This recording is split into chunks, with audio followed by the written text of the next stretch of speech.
everything is bound to time. Everything is bound to longevity. Welcome to A Productive Conversation. I'm Mike Vardy, and it's time for another episode in our PM Talk series where I sit with Patrick Rhone and we converse about things that we care about, that we are inquisitive about, that we have insights on. And this time, we started to talk about longevity. In fact, that was the initial title of this episode. We've kept with the 1 to 2 word titles for the most part. This time around, things go a little bit differently. I'll let you listen in and see how things go. Here it is. My latest conversation with Patrick Rhone on PM Talks, which is a special series inside of A Productive Conversation. Enjoy. I think so. I can. We're all ready. Oh, terrific.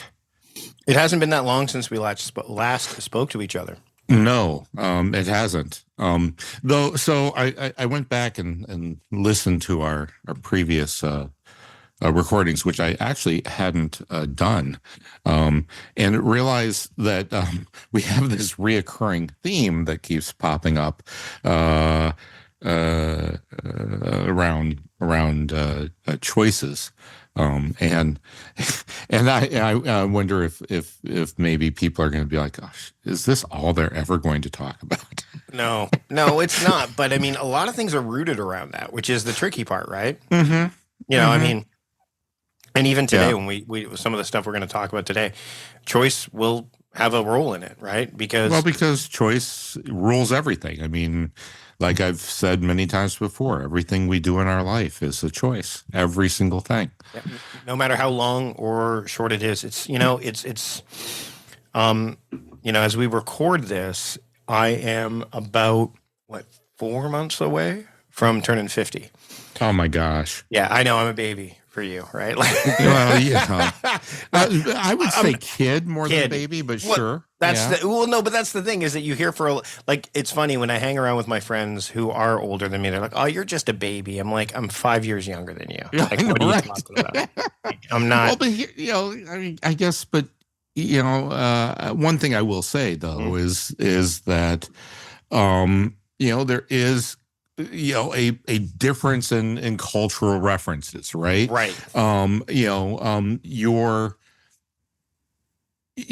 A subject that is dear to your heart, for instance, professional wrestling. Yes. Right. Mm-hmm. When you were getting into professional wrestling, probably I'm guessing as like a teenager or no Hulk Hogan, like the 80s. Rock and wrestling era is when I first started. So I was only like 10. Oh, okay. All right. Yeah. So I was an early adopter into the pro wrestling. I think I got caught up in the Hulk Hogan, Cyndi Lauper kind of wave for sure. Gotcha. Oh, wow. With Captain Lou Albano. With his elastics, which with now the I know elastics on the face. I'm like, dude, like that's such a unhygienic thing to right? You think about it now, I'm like, what idea? Yeah. Where's I need to differentiate myself from other managers. I know loose elastics hanging from my face.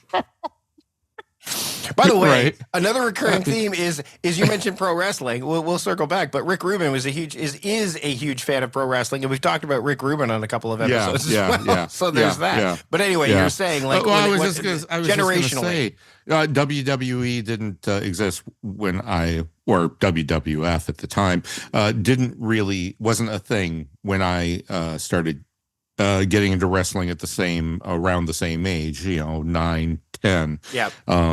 And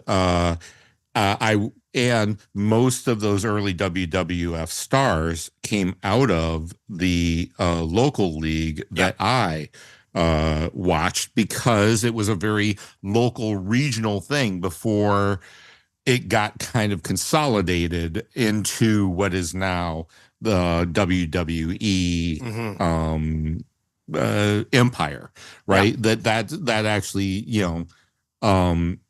started, wrestling wasn't this national thing.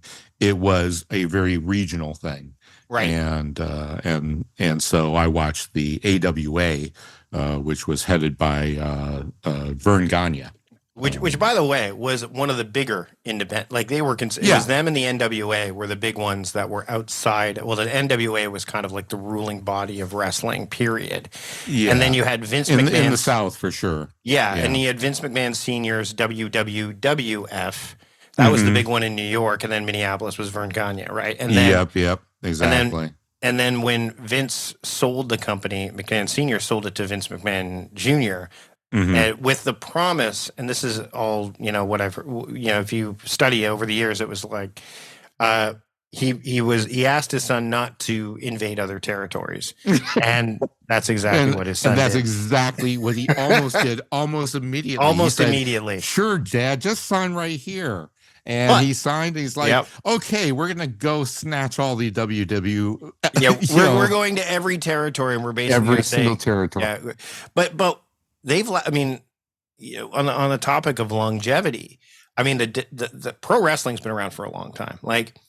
And there are lots of misconceptions around it, and so on and so forth. But WWE, which was the WWWF, has been around for almost 100 years, I think, now at this point. I mean, WWF, which is, and I was looking at this not too long ago when I was comparing another wrestling organization that was an upstart, the AEW, All Elite Wrestling. Yep. They're new, and people were like, they're bringing forth a new kind of generation or era in pro wrestling where it's almost like a renaissance, where the territories are coming back a bit.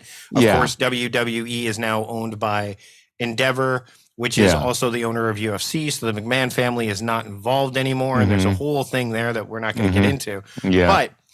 But the thing is that longevity, when it comes to wrestling, people associate wrestling with WWF. If you mention wrestling, oh, you mean like Hulk Hogan, or you mean The Rock, or you mean whatever. But there's wrestling. Wrestling's been, I mean, back in the day, it was not unlike boxing. Men would wear suits and ties, and I mean, it would be a night out. We're going to go to the wrestling matches. It would be part of, and it wasn't considered to be lowbrow entertainment. Oh, no, not at all.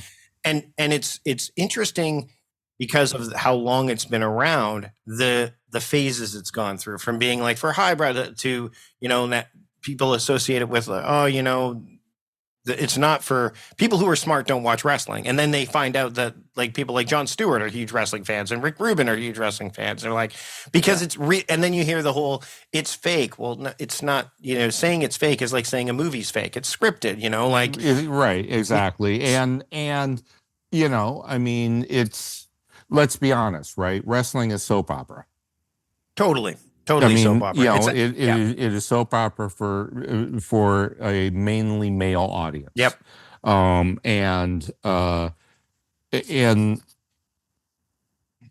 that's a completely okay thing. Yeah. Right. Absolutely. And to me, I think when anything is around long enough, it kind of it creates something in the zeitgeist that is just assumed. Right. This is the way this is. So wrestling. Oh, that's WWE. No, there's lots of other wrestling.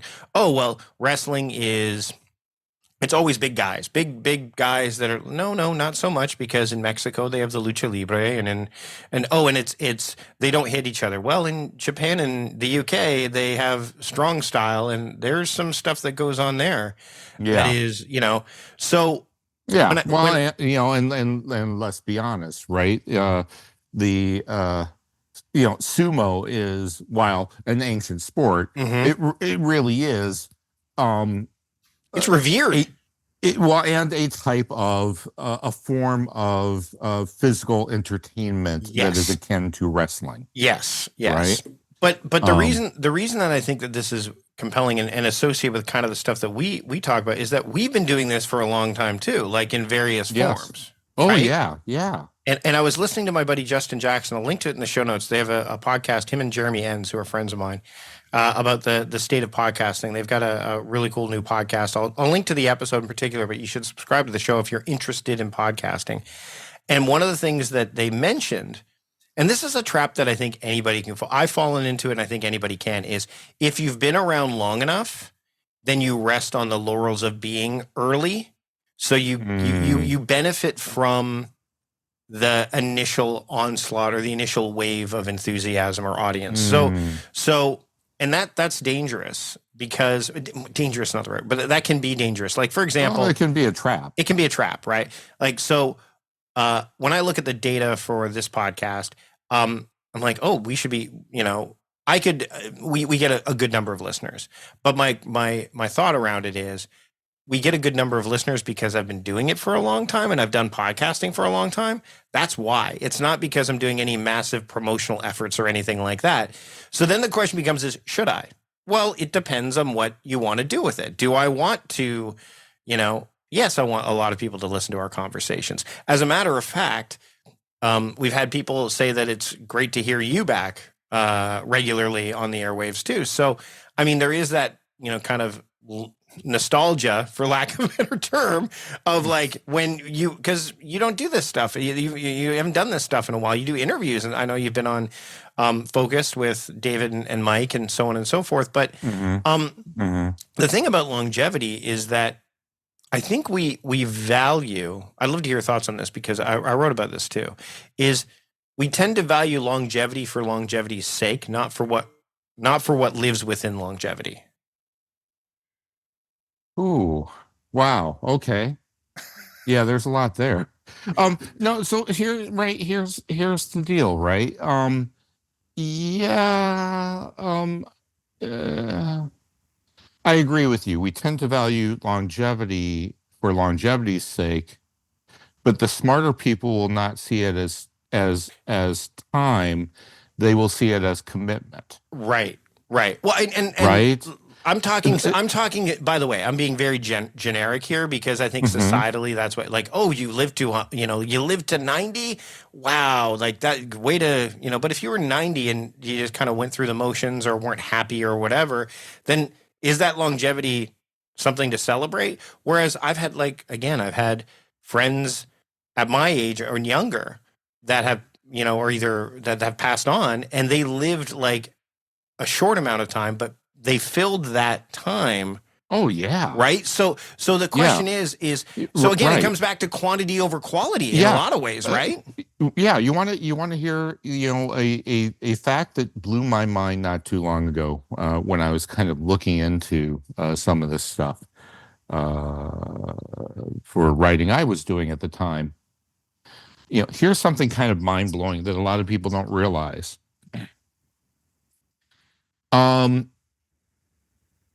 You know how old Dr. Martin Luther King Jr. was when his really first prominence in the civil rights movement, which was the bus boycott in Montgomery over, or was it Birmingham? Sorry, over Rosa Parks, right? He was asked to, first he was asked, hey,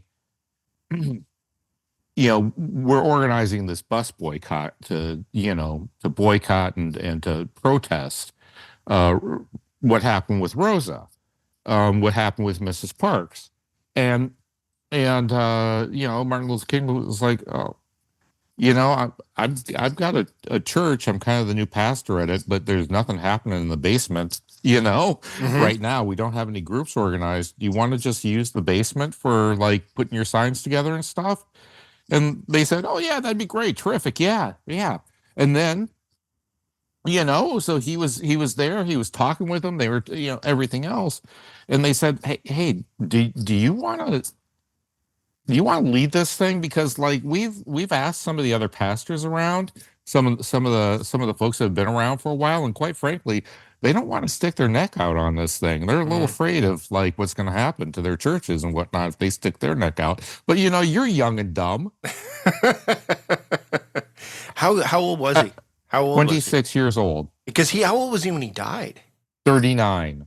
I see. In my head, I think 50. Yeah. Years. Yeah. 13 years. He became, within that 13 years, within that short span of time, he became probably, arguably the world's most well-known activist.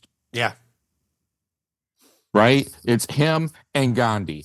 That's it. that's who you got, right? Yeah, You yeah, know? in that era for sure. Yeah.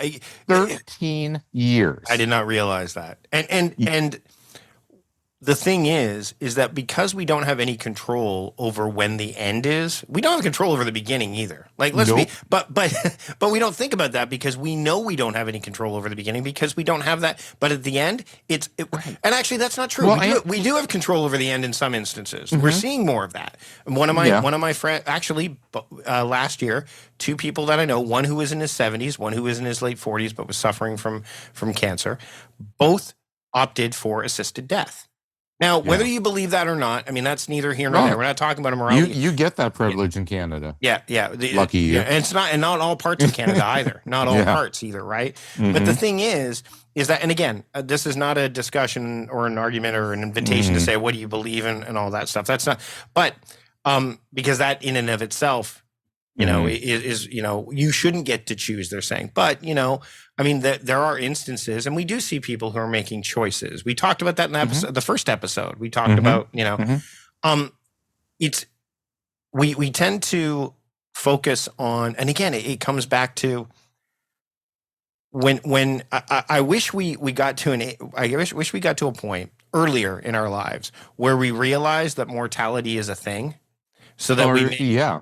so that we can apply that knowledge and understanding earlier, because when we figure it out, and you hear midlife crisis and all that stuff, I honestly think that's where it's coupled, is like this understanding that you're on the back nine instead of the front nine. Hmm. You're, Hmm. and then what do you do?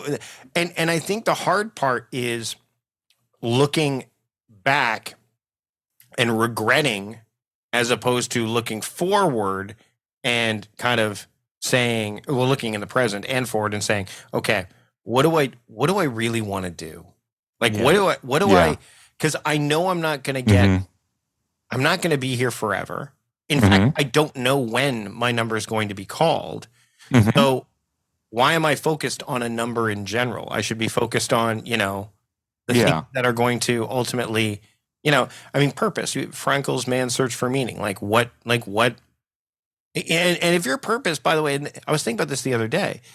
A buddy of mine who still works at Costco. We both moved to the Costco that we opened up at the same time. We're roommates. Same year we started with the company. He's still there. He's still a forklift driver. Now, I don't say still in this like Yeah. still a forklift. No, it's like he has decided to remain that because he has a lot more agency over Yeah. how his schedule is. But the Hmm. reason that he works, like, so I know there's a lot of people that go, I know that there is this Yeah. idea out there that working for a company, for that many years and for a long time or whatever, it's like, well, you're capable of so much more. But what if your capabilities, you're engineering them or directing them towards things, which is what my buddy's doing, towards family Yeah. life. Yeah. Like, Yeah. Maybe it's a that's, means to an yeah. end. The job Yeah. is a means to an end. Not Yeah. every job needs to be this, like, I know you spend a lot of time at it, but if it's the means to the end, like, you can make it that Well, if you want it to be. sure. And, if you are happy, because there are a lot of people like that who enjoy going in, punching the clock, doing, the tasks that are put in front of them, and not having to think too much about it, and going home, and that's what makes them happy: the consistency, the regularity, the agency. Or maybe there's, Yep. I think of, so my friend, who passed away years and years and years ago. I've written about him before. His name was Rodney Lane. Beautiful and brilliant writer, wonderful human being. You would have absolutely loved Rodney, and he would have been, in this day and age, the person that you would have on sitting in this chair on a regular podcast assignment over me, because he was just, he was brilliant and fascinating. Rodney, always had, a decent job, working 9 to 5 for some software company or whatever. But he also always had at least a part-time job working retail, selling Macs, because Okay. he was passionate about Macs, and whether that was for a while, that was for a outfit that's no longer around called Comp USA. I Uh, remember. you I remember remember Comp Comp USA USA. We for didn't have it up here, for but I remember it was advertised in magazines like crazy. yeah. For a while it was at oh gosh, there was a Micro Center. It was at Micro Center. Mm-hmm. And before he passed away, he was in his final.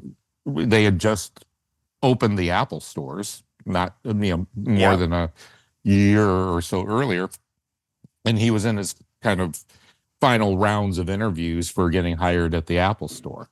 Mm-hmm. Now, this was, he actually had a very high-paying, um, in-demand job during the week, working in logistics for UPS, and making really good bank.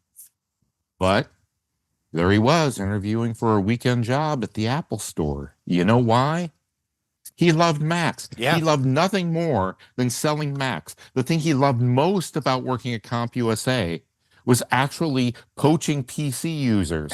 Going over, seriously, going over to people who were over there looking at PCs and saying, "Have you checked out a Mac?" Yeah.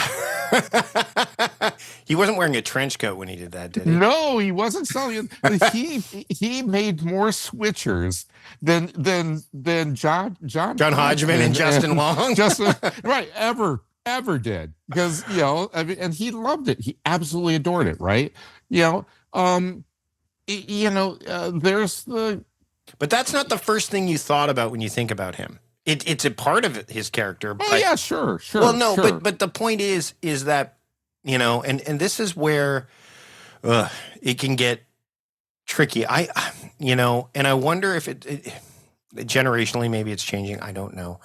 But I can tell you that I've known people in my life who are their identity is so wrapped up in their job that once they don't do that anymore, once they can't, or they something happens, then they get lost, or they're a bit adrift, right? And I'm seeing less, like, to be clear, I'm seeing less of that in the circles that I travel in. But again, it's the circles I travel in. There's probably a lot of people out there that, you know what I mean? Again, we're in we're in a weird economic time too, where, if that happens to you, then, and you are in that mindset, then, I mean, I think that would be something you'd want to try to figure out sooner rather than later, because you don't want, I mean, no one at the end of their days is going to be like, well, you know what, that guy, he got to, they're going to talk about the person, the character, all that stuff. They may say like they were very skilled at this job or whatever, because it is part of what we do. But I wonder, depending on the job, depends on the job, right? So, but I can't help but think of what I like to call Brady Favre syndrome. We've talked about this. Yeah, we've right? talked about this before. Right? Yeah. Where there's also the risk of, I mean, when you get to a certain level of success with a job, that you don't know who you are outside of that success, right? And that when suddenly the lights turn off, and or you no longer do it, you get home, you stare at the four walls, and you don't know what to do with yourself, right? The Michael Jordans of the world, who, once you reach that pinnacle of success in basketball, you get home, you look at the walls, you say, "Oh shit! Well, I guess I gotta. Maybe I'll try baseball. I'll try baseball." And then you fail at that. I'll be an actor. Like, maybe I'll golf. You fail at that. And maybe you should just figure out what it is that really makes you happy and content outside of winning. Does the world want? But the crazy part is, I don't think the world conspires to give us that space to think about that stuff. Oh, wow. Yeah, no kidding. So here, oh my gosh. So last night, I was talking with Beatrix about fast food. This is I like how we're fast food longevity. Yep. Well, It sticks with you. But it yeah, it's does. very quick. Yes. Yeah, By the way, the yeah. movie The Founder, which I don't know if you've seen, Yeah, with freaking great. Michael Speaking of Keaton. Michael Yeah, Keaton playing Ray Kroc, if you've not yeah, seen that movie, it's yeah, fantastic. It's really well done. Anyway, yeah. We were talking about it because, I was saying that we're really weirdos in that we don't really eat, not only don't really eat fast food, but like Beatrix has never had any, so from McDonald's, the 2 times she's ever eaten anything from McDonald's in her life, mhm. the first was an ice cream cone, Right. an only thing, ice cream cone that they were out and about with her cousins. She was a little kid. They decided to stop at McDonald's and get an ice cream cone. Hmm. The second was the Shamrock Shakes that I, on a whim, decided to get a couple of weeks ago, and that's a whole experience of itself. I won't bore you with that. We will in a future episode talk about our first ever Shamrock Shakes. Oh, okay, all right. Because I haven't. It's actually not that long ago that I had my first ever Shamrock Shake. Oh, really? Oh, Yes. oh, well, that's going to be really interesting Yeah. because it was only 2 weeks ago that Beatrix had her first one. And let's just say that they are nothing like I remember them from when I had my first one as a Right. kid. But I digress. Mhm. Here was the deal. What I was trying to impart to her, our conversation was essentially, look, I'm not trying to be, we shouldn't be holier than thou about not eating fast food. Right. Right. And the reason we shouldn't be holier than thou about it is because it just so happens that we have the lifestyle, we have the privilege Mm-hmm. where we have the time to cook, Right. to grocery shop, to do all the things, to meal plan, right? And by we, I mean I. But Sure. I have the time to do all of that stuff, so that that doesn't have to be an option for us, and that's a very privileged position that we're in. For a lot of families, you got 2 parents Right. that are working full time, Mm-hmm. right? They're both working 9 to 5 jobs, and by 9 to 5, you and I both know in a lot of jobs that really means 8:30 to about 6:30. Yep. Yep. Yep. And they are, getting in their cars, and here it is, 6:30, Mm-hmm. and they had a busy weekend full of soccer practices and getting the kid to hockey and getting this one to dance and getting everything. No time to grocery shop. They don't know. They haven't had time to even think about what they're going to make at home. Mm-hmm. And so the kid has hockey practice at 7. Yep. So what are you going to do? You're going to stop at the McDonald's between going home, picking up the kid and getting the kid to the hockey practice, right? Now let's and that is the reality for a lot of people's lives. Right. Now let's be clear that that is the reality for most, as it has existed, or as it existed for a long period of time. That's a great example. However, I mean, now you've got meal service delivery stuff. Oh yeah, Not fully cooked. See, because what it used to be is what was it, Meals on Wheels and things like that. But those were generally for people who couldn't get out and do that stuff. They've taken that model and kind of gone, well, what about people who are just super busy and have a lot going on? I can tell you, my wife and I literally talked about this yesterday. So Ann and I talked about this, and I'm going to be gone in Toronto for the first 2 weeks of April, and then she's going away when I get back she's going to go up to up north to kind of get away and have some quiet time, be in the forest, be in the trees, and so during the month of April, we will do what we did when my daughter was away for most of her time in Europe, because Grace will help out with meals and stuff, and Colton's getting better at that too, is we would order from the different the different meal prep services. Oh yeah, sure. But we had a cycle. It's like they had I'm not going to mention them because some of them have sponsored this show before. So I won't mention names. Although if you are someone that runs one of those and are listening, happily talk to my sponsorship people about it. We'll do another one because we can speak about this ad infinitum. But we would cycle through them. So my wife and I both have email addresses. I have several, right? Email addresses. And we would cycle through to get the deals on each one. Because right? 20% off your first week. Well, it's like your first box is 50% off. And then the second week it's 40, and it would just go to So we used it as a way to test all of them. We found the ones that we liked the most, and we found the ones that weren't. And my wife has also some dietary restrictions, and so does my daughter and all that. But that now is another option. Most people, by the way, number one, don't know about it. Or if they do, they don't know what goes into it. And then thirdly, the cost up front seems as can be a roadblock for some people if they look at it from that face value. However, as opposed to looking at it on a per meal basis or as a grocery budget, saving. Right? Yes, exactly. I'm not buying, because I can tell you, once we started using those services, a couple things happened. Number one, Colton could cook more because it came with the actual instructions to cook all the food, and it's already pre-portioned. And everything was, and that's the thing it really saves as someone who food has, waste too.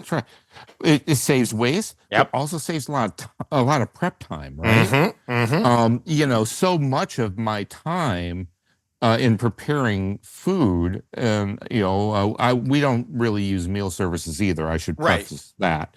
Not to say that I don't like them, and not to say that we haven't tried that on a couple of occasions. But you are in a position, you're in a position though where you can sit and look up the recipes and do all that stuff. Oh yeah, make the plan, and have the time to do all the prep. That's what I was getting at. The prep, let's just say that I'm prep is sometimes double or triple cook time. Yeah. Yep. Right? Yep. And if you can cut out the prep, like if you could just send me all the onions and all the things already chopped, mise en place, where I can just take this stuff and throw it together. Oh my gosh. Yeah. Like, yeah. But when it's something fantastic. is in place for so long, like the ability to go to do fast food, right? Like, and again, going back to the founder, like that scene where Ray Kroc, played by Michael Keaton, goes up to the first McDonald's, the actual McDonald's original store, and orders like a cheeseburger, I think, and a French fry and a Coke. And it's there with, like, the guy gives him the meal right away. He goes, "What's this? It's your food." I just ordered it. Yep, and here it is. That was such a foreign concept in the, I think it was the 50s, right? Such a foreign concept. And he goes, "Well, where's the plates? Where's the utensils?" "Oh, you just eat it out of the bag." "Well, where do I go to eat it?" "What, you park your car?" Like to the person behind the counter who is immersed in the experience is like, these are really crazy. Like, what? Like, you've never and meanwhile, everyone on the other side is like, well, the only drive-ins we had before were the ones where they would pull up and they'd give us a tray and it would be on the side of our, like, that would be it. Now this is the evolution of it. So interestingly, you could argue that meal service delivery options like these are an amalgam of an evolution of grocery shopping, dining out, and fast food, like all that quick, because you can do. And then the other thing is that, and again, people, it's because the cost up front, I think, just time and money can be problematic. Is like, I have a sous vide machine at home, like one of those ones you put in water. Like, I can cook a chicken dinner while I'm sitting in here talking to you because it's cooking in the and people are like, "Well, I don't want to eat cooking out of a bag." I'm like, what do you think they do in most restaurants? Like, if they're not cooking every steak from scratch because so they're getting them done in advance in these sealed bags, and then they're searing them. Like, that's what's happening in not everyone, but so the fact that you're cooking your food in a bag is the problem, not that it is, right? And so there's all the Instant Pot. Like, we have an Instant Pot, right? Oh my God, love my Instant Pot. Well, you gave me the recipe for that chicken, the canned chicken with the cream cheese and all that stuff. Remember that? You gave that? Yeah. So that, all in the Instant Pot. Turned it on, blah, blah, done. Meal is now, and the thing is, and it's delicious, isn't it? It is really good. It is really good. It's rich. It's super rich. It's not a meal you can eat. Oh, Like, no, no, no. This is not a weekly meal. This right. is a, But yeah. all of this stuff involves some form of making and taking the time to do it up front. Once you start doing it habitually, like my wife and I, and I've talked about this before. I'll link to I think there's a blog post about this, but the effing meeting where we talk about food, finance, Mm-hmm. family, and fun.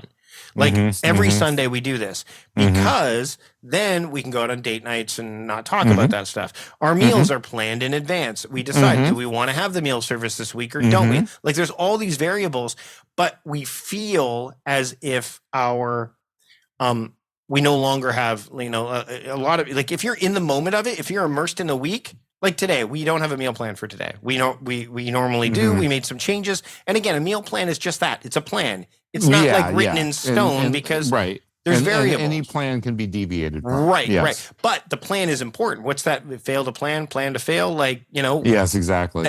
so all of that saves us money, time, energy, effort. Like all of that stuff happens, but it takes us an hour on Sundays to set that up. Oh, And, yeah. Yeah. and that's all it. So and by the way, when you do this stuff, I believe it does leave room for those quality things to happen within time itself. Like, so if you're doing this, and then also what it does, and I don't know about you, but when I plan a bunch of meals in advance, like a week's worth, and then I can afford to do, like, I end up saving so much time on other areas that want, like, oh, I don't have as much to do today. Let's say I'm going to cook a really nice meal, like from scratch on a Saturday, or it opens up the possibility for that instead of everything becoming rote.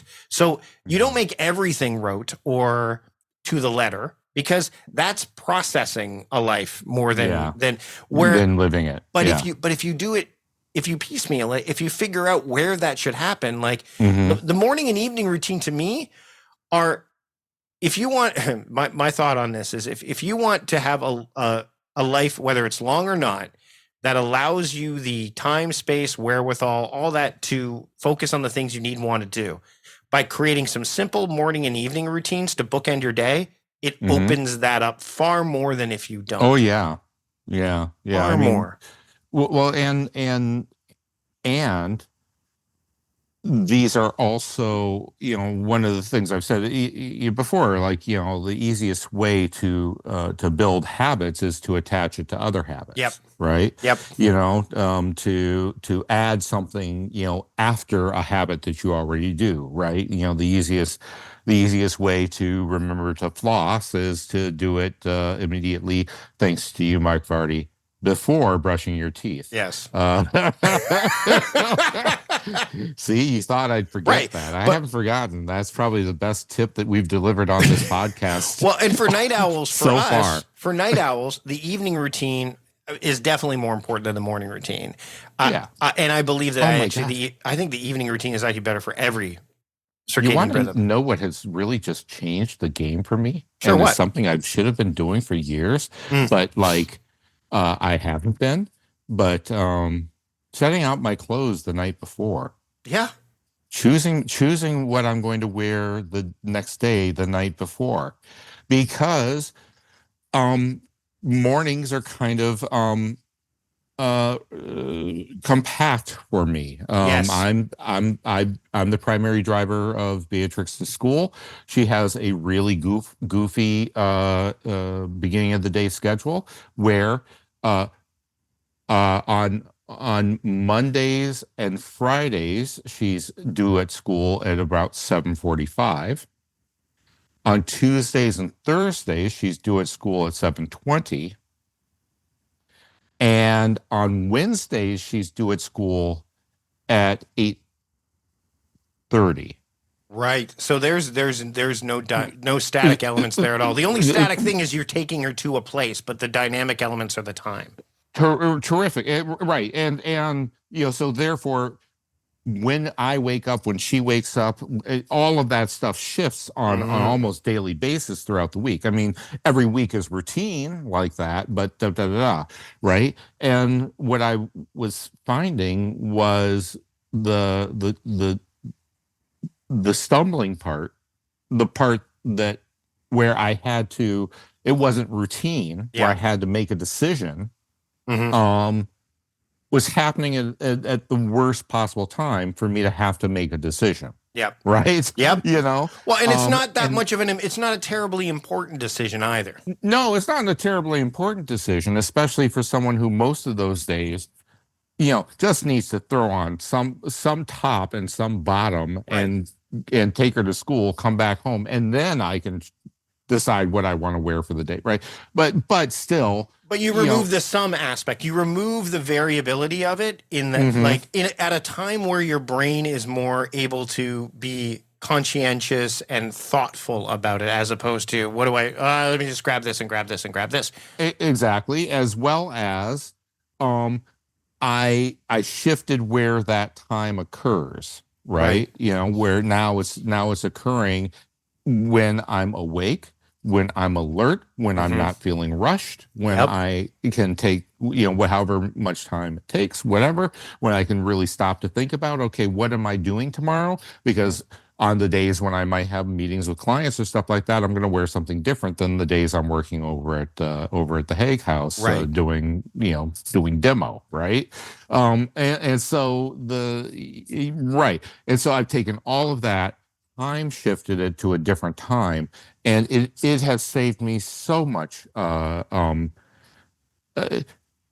just bandwidth, cognitive weight, cognitive load. Yeah. It's interesting because one of the things I've done in order to, and actually I think what this does is it makes the days longer in a way that I like. So what I mean by that is by doing some of this stuff you're talking about, the actual day, the part of the day where I am at my best, which is obviously being awake, but especially the later parts of the day, by giving myself these bookends that have very specific things that I do, as well as weekly things that I do to kind of set myself up, it opens up the rest of the day for me to be able to do the things that I know that I need to have a lower cognitive load. So examples, and by the way, again, the daily stuff is perfect, but I also have a recurring task in Todoist that every 3 days, every 3 days, I prepare new NutriBullet shakes for my snack. So we have 4 cups that we use, the smaller ones. So I every 3 days will prepare 3 cups. So that way we leave one open in case Anne wants a snack or whatever, but she usually uses the bigger cups. But by preparing them in the fridge in advance, I have reduced the friction of, it's my afternoon snack time. What am I? Oh, it's right. It's the shake, because otherwise it'll be something maybe not necessarily healthy or something that I need to slice up or cut or whatever, right? In this instance, what I'm doing is saying the shakes are prepared. I'm batching the preparation of my snacks every 3rd day, right? My morning, I have the same breakfast every weekday morning, which is oatmeal with apple, cinnamon, almond butter, and flax, and that's what I have every morning. Now, now it's not the same time every morning, but what I do is every week, typically, I will have a task that says cook overnight oats in Instant Pot. And I prepare my Instant Pot. I can tell you the exact recipe. It's 5 cups of water. Okay, 2 cups. Let me write this down. Yep. 5 cups of water. 2 cups of steel cut oats. Bob's Red Mill are the ones I like, and then a pinch of salt.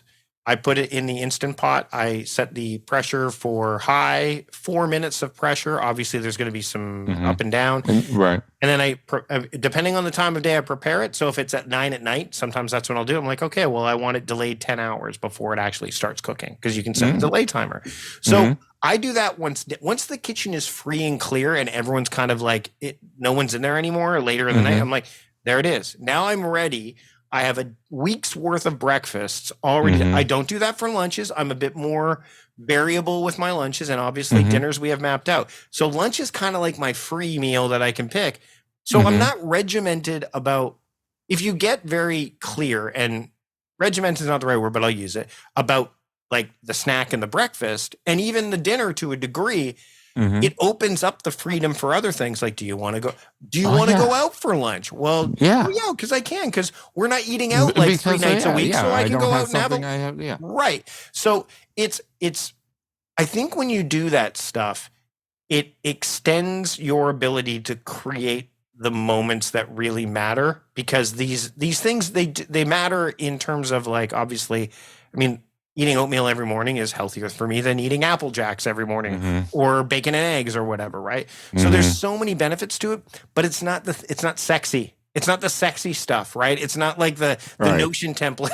It's just those, but we still need to do them. So if you do those things that are rather mundane and seem inconsequential, they can be but they end up actually being very consequential to keep you from doing those things that you really, want to do and need to do. But it also, like, allows you to drive past the McDonald's because you don't need to worry about that. Right. But also gives you the freedom to go, you know what, we're going to do McDonald's. Like, we might do McDonald's for dinner tonight. We got some coupons.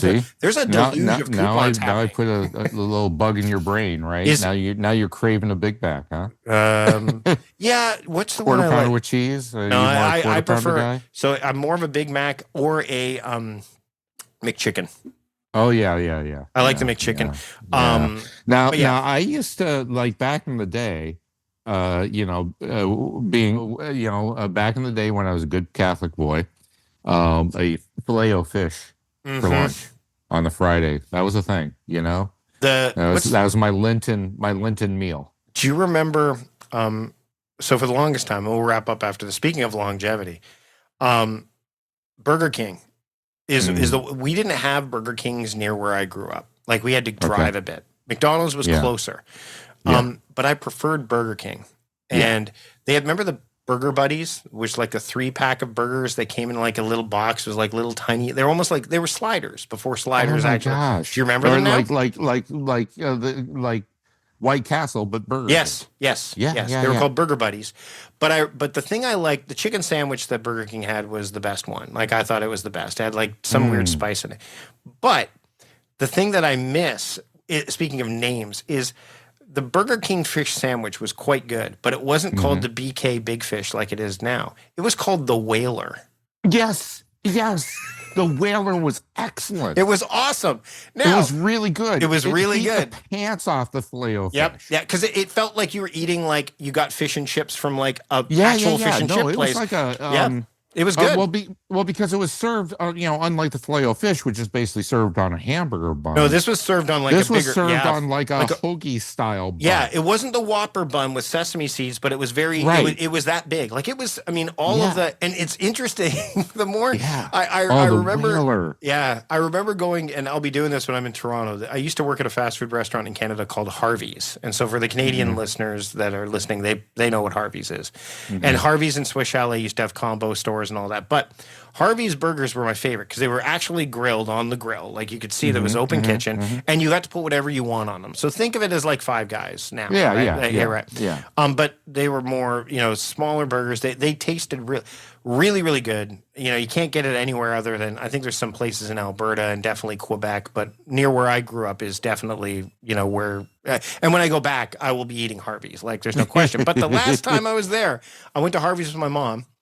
And I ordered a double burger, and I picked it up, and I'm like, okay, the last time I was here, I was in my 20s. So I know that I'm not any bigger than I was in my 20s, at least not my hands. And this appears smaller. And I'm looking at it going, this is not the same size double burger that I used to get. So yeah. Just like the Shamrock Shakes are not the same Shamrock Shakes that I used to get. Right. So you can, the nostalgic aspect of longevity of, like, this is what I remember as a kid. Yeah. And then you start know.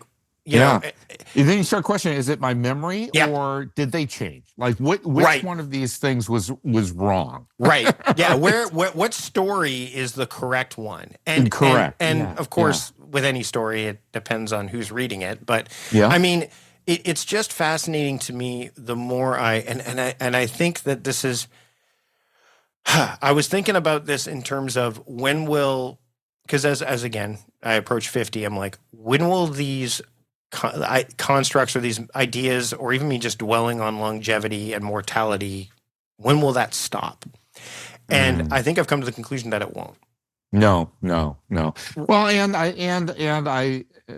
I which would is not argue, a bad thing, by the way. Which is not a bad thing. It's not a bad thing. A bad thing. Because here's the thing, and I've said this before, right? One could make a reasonable argument that the whole entire goal of life is death, i.e., that's where it all ends up for everyone and everything. That's where it will end up for, this pen, eventually this book, maybe this USB drive is gonna die on me at some point. Well, USB drives are kind of dead anyway, but well, exactly right. I have like 5 of them. Like, what am I going to do with these? I mean, I can't even the number of you have to buy the size. You have to buy the extenders from Amazon, the 2-pack. Right. Yeah. So you get what I'm saying, though, right? It's that everything that exists will die. Yes. Everything is bound to time. Everything is bound to longevity, right? And that because of that, if that is not, there's 2 things that can happen with that knowledge, right? Number one, you're constantly thinking about it. Longevity is a part of, like, oh my gosh, this is Number 2, because it's just one of those matter-of-fact things that we share with everyone and everything and every plant and every animal and every planet and every star and every black hole, like, because we share that and it's just a thing, it can fade into the background and it cannot matter. And it could be, like Dr. King, right? The only thing that made kind of Dr. Martin Luther King,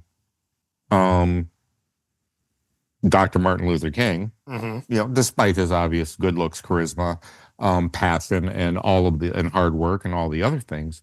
But you know what the main thing was? When the universe called, he said yes. He said yes. When no one else said yes, when everyone else is like, oh, I'm not going to do that. I'm not going to put my neck out there. I'm not going to end up in some jail. Yep. He said, yeah, sure. Why not? Yeah. So as we wrap up, a couple things to think about. Number one, longevity is something to think about. I didn't know that about MLK Jr. But also, I think a really important thing to take away is you should go to McDonald's tonight for dinner. I think that's the get yourself a Shamrock Shake. No. Yeah.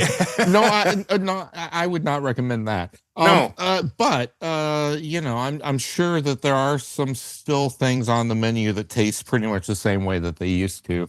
I sure am going to be looking. Now you have made me crave a whaler is the problem. Can't get it. I know it's a BK Big Fish now.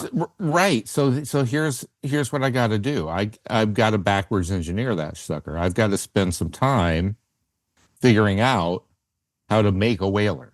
You don't have to spend time on that. That's what ChatGPT-4 is all about. Exactly.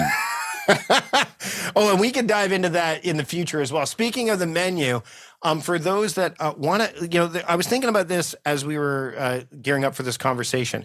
I want people to share, as we've gone through our episode so far, they're 1-word titles: choices, nuance, paper planners was 2 words, but you get what I'm talking about. Longevity.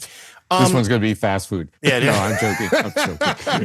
Longevity, fastgevity. But if you have some ideas of what you want us to, like, topics that you want us to cover, because as you can probably tell, Patrick and I can chat about a myriad of things. Email me. So email askmike@productivityist.com and just say, hey, I heard PM Talks and I'd love it for you and Patrick to share your insights on this subject or on that subject. Oh, yeah, totally. I mean, because here's the thing, right? And that is that I like you said, I haven't done this for a while where I've done a regular podcast sort of thing. Yeah, I've been a guest on a show, or three, or I don't even know. But the great thing is that uh, so I don't yeah, I show up to those and people interview me. Mhm. So they give me things to talk about. Um, I don't really know how to do this anymore. You did good. Like the episode where we talked about nuance, you were like off to the races, and Oh, failure well, too. yeah, Failure sometimes I come because with an idea, yeah, but it if but but it's this isn't rare. just for us, right? Like No, I no, mean, no. the reason, yeah, I want to know what people want from me. What do you exactly. want from me? I have no idea what people want from me. So that's why we're talking about wrestling and fast Yeah. food, because we don't We don't know. know. Maybe that should be the title of the episode. What do you want Wrestling from and us? fast food. Yeah, what do you want from us? Yes, that would be an excellent title. I think that's what we're. So forget the one word titles. This one we talked a lot about longevity, but you're right. Like that's the thing is that we come with an idea and it spins into other things, right? So Yeah. and we can always find a way to tie things back together. But this isn't just a show for us. Yes, we said, hey, we should start recording these conversations, and we could. I mean, we enjoy chatting with one another, but Well, because we've been friends for a long a time, Mike. long time. I Yeah. mean, and so, I mean, the way I look at this is that, like, you know, what's hilarious is that what people don't know is that, like, this is not that dissimilar from conversations No. that we've had when you've been in town for some conference or Yep. something, and, like, we went to that sports bar so you could watch your precious Bengals play. Against the Patriots, that was a terrible game. That was a Yeah. Monday Night Football. That was not good. That was No, but not we a had good great game. conversations. We did. So We it did. made it worth it, right? Well, You know? I can tell you once you need to text me once the new McDonald's franchises of Cosmics show up in Minneapolis so that Oh my I can gosh, yeah, yeah. because that's Yeah. all drinks. It's so then there's an example of a long standing tradition of what McDonald like a brand saying we're going to try something completely different and we're going to go down Different, the Starbucks path because that's what this essentially is a competitor for. Speaking of Yeah. which, last thing I want to share, if you haven't tried the new. For those that go to Starbucks, which is hard to avoid in a lot of ways, if you want coffee outside of the home, if you've not tried the Oleata coffee yet, have you tried it? The olive oil No. ones that they've brought No. to so they initially tested them in Seattle and of course in Italy. In fact, my daughter Okay. when she was there, she missed out. It was in Milan, I think, is where they were Mm. doing it. But now they're available. Like I've had a couple here in Canada. So they have an Okay. oat milk one and they have a cold one and a hot one. It is. If you like bulletproof coffee, it's not as oily as bulletproof coffee at Mhm. all, but it's tasty. Like even like when my daughter tried it and my wife tried it, she's like, "Oh, this tastes good." I think it's the oat milk that kind of. But if you look at, see, that's the other thing too is if you're looking at a menu at a Starbucks and you see olive oil coffee, don't dismiss it out of hand because Yeah. It Don't might dismiss- be. It might be worth trying. it might be worth trying. So yeah, we want to try and chat about anything that you send, any topics and stuff. So just email again, askmike@productivityist.com, and appreciate we'll bring them to the table. Patrick, where can people keep up with you? And I know you've got a book on the way. Yeah. as Geez, well. We'll make I sure- don't want to talk about that. Well, by the time this one airs, No, no. no. Because I was mistaken when I just listened to our previous recording and I'm like, Yeah. oh, this episode will be out by this date, and then the book has to be out. And I was wrong. The book was actually like that episode is for April. This one that we're listening to right now is May. Thank God. So this is the Thank May God. episode. So Terrific. So Yeah. I can talk about, I've got this new book out. 'Cause I'm pretty sure it will be out by then. yes. So talk about your book that is, as of this recording, not out, but by the time this is released, should be it out, better question be. mark? Yeah, no question mark. No. So I was, like I said, I'm leaving for Tanzania as we record this in a couple of weeks, and it turns out that the final test copies that I ordered won't be delivered until I'm already on a plane, and so so I'm gonna have to worry about this when I get back. But yes, the book is called For You. I will announce right now as a promise to myself, as a way of holding myself accountable, that it will be the first in a series of books I wrote this, as I mentioned on a previous episode, for my 16-year-old daughter. My friend and kind of the person who oversaw the work on this, Annie Mueller, I love the way that she describes it, which is a realistic and kind call to growth, an instruction manual for becoming who you want to be. Wow. And that's I think really encapsulates what this is. I'm not going to lie. This is short. This is to the point. It's a lot of impact in a small bit of space. But what I can say is that yeah, I think this is probably the most essential book that I have written. And like I said, it's the start. This is for Beatrix at 16. I think I'm going to do one at 18 and one at 21. There you go. So we'll have a link to the book in the show notes. We'll also link to Annie's episode. Annie's. I haven't talked to Annie in a while. I know I've had Annie on the show before, so we'll link to that in the show notes as well. Because I want to make sure we have links, as well as to the Whaler, as well as maybe what we should do. You know what? The little sliders from Burger King. If once Patrick figures out what the recipe is for ChatGPT 4, we'll publish it. So gosh. Oh my gosh. I'm totally gonna do that. He's gonna send it to me, we'll put it up. It'll be great. Everyone can have a Burger King Whaler or a Patrick Rhone Whaler or whatever we want to call it at that point.